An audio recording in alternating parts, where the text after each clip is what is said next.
আজ আমরা আলোচনা করব ওডেলা 2 মুভি নিয়ে। এটি একটি Telugu super natural horror thriller movie যা 2025 সালে রিলিজ হয়েছে এবং 2022 সালের ওডেলা রেলওয়ে স্টেশন মুভির সিকুয়েল।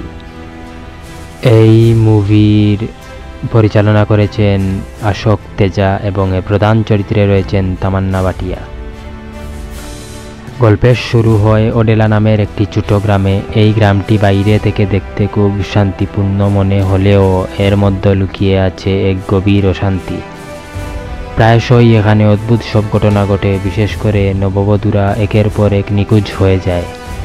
এর কয়েকদিন পর তাদের মৃতদেহ ভয়ঙ্কর অবস্থায় গ্রামের আশেপাশে পাওয়া যায়। গ্রামের মানুষ খুব সরল এবং কুসংস্কার আচ্ছন্ন। তারা বিশ্বাস করে এটা হচ্ছে তিরুপাতি নামের এক অভিশপ্ত আত্মার কারণে। তিরুপাতি একসময় এই গ্রামের লোকই ছিল। সে গ্রাম্য মেলায় মেলায় মেয়েদের পেছনে লাগত, তাদের সম্মান করত।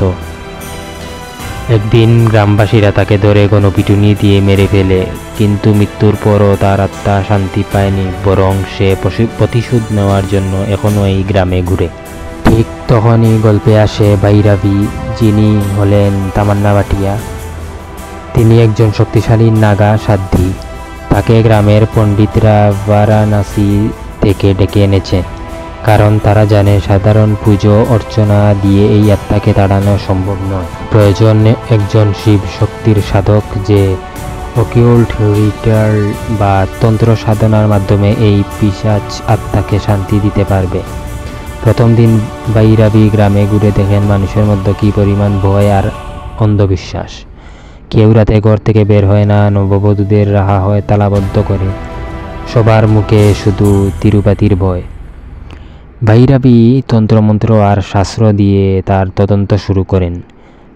তিনি জানতে পারেন তিরুপাতির আত্মা আসলে এক শক্তিশালী প্রেত অবিচার বা অকাল্ট রিচুয়াল এর মাধ্যমে এখানে বেঁধে রাখা হয়েছে, যাতে সে বারবার জন্ম নেয় আর মৃত্যুর পরও এই গ্রামে ফিরে আসে। বাইরাবি গ্রামবাসীদের বুঝান এ কেবল আত্মার ক্রোধ নয়, এর পেছনে রয়েছে এক অশুভ শক্তির হাত।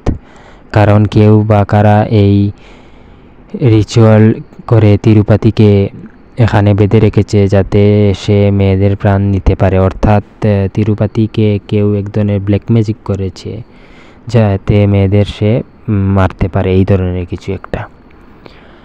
এক রাতে বাইরাবি ও তার সহকারী যখন মন্দিরে বসে তান্ত্রিক যজ্ঞ করতেছে, তখন হঠাৎ বাতাসে ঘন হয়ে আসে, চারপাশে আগুনের লেলিহান শিখা উঠতে থাকে।